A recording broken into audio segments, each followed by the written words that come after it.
This tutorial explains how to reproduce and fix the error message "names do not match previous names" in the R programming language.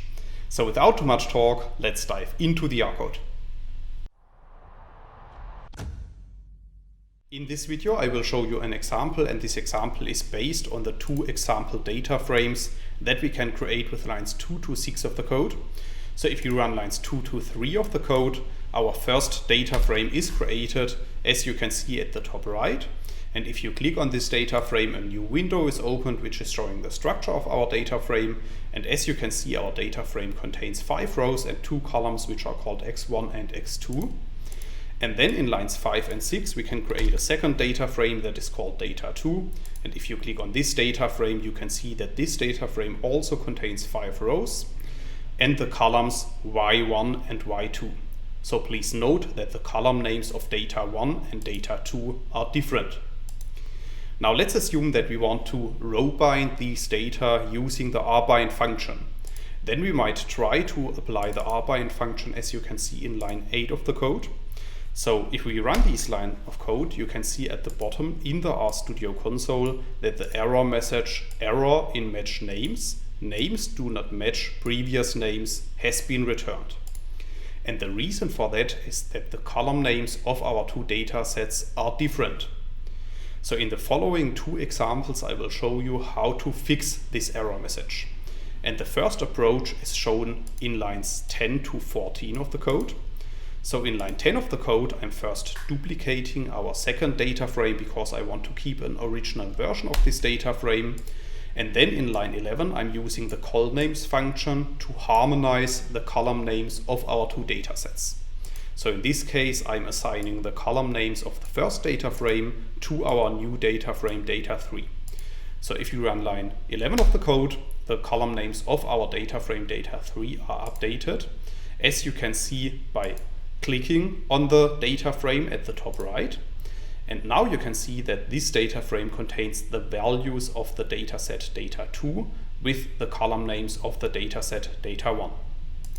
So in the next step we can apply the rbind function to these data. So within the rbind function I'm specifying the first and the third data sets, and I'm storing the output of this in a new data frame which is called data rbind. So if you run line 14 of the code, you can see that the dataset data rbind is appearing at the top right. No error messages are appearing at the bottom in the RStudio console. And if you click on this dataset, you can see that we have combined our two data frames row-wise. So the values of the first data frame are on top of this new data frame, and the values of the second data frame are at the bottom of this combined data frame.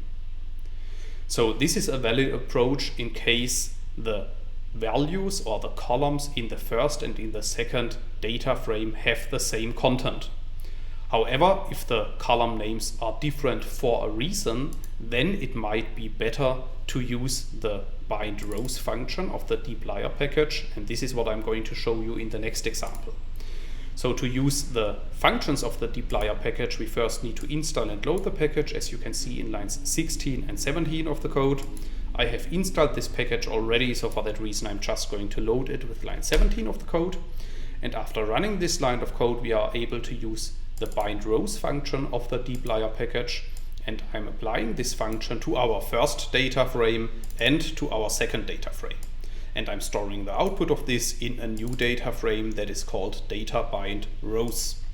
So if you run line 19 of the code, you can see that another data set is appearing at the top right, which is called data bind rows. And we can open this data frame by clicking on the data set, and then you can see that we have created a new data frame which contains 4 columns.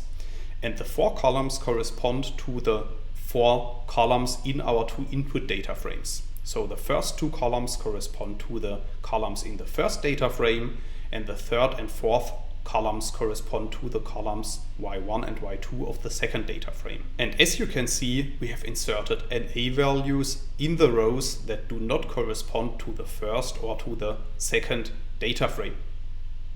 That's all I wanted to explain in this video. In case you want to learn more on this topic, you may check out my homepage statisticsglobe.com, because on my homepage I have recently published a tutorial in which I'm explaining the content of this video in some more detail. I will put a link to this tutorial into the description of the video so you can find it there. If you have liked this video or if you have any questions, let me know in the comments section below. I'll try to respond to all comments as soon as I can. Furthermore, make sure to subscribe to my YouTube channel to get notified about future video releases. I have already published about 500 videos on this channel and I'm releasing new videos on a daily basis. Thanks a lot for watching. See you in the next video.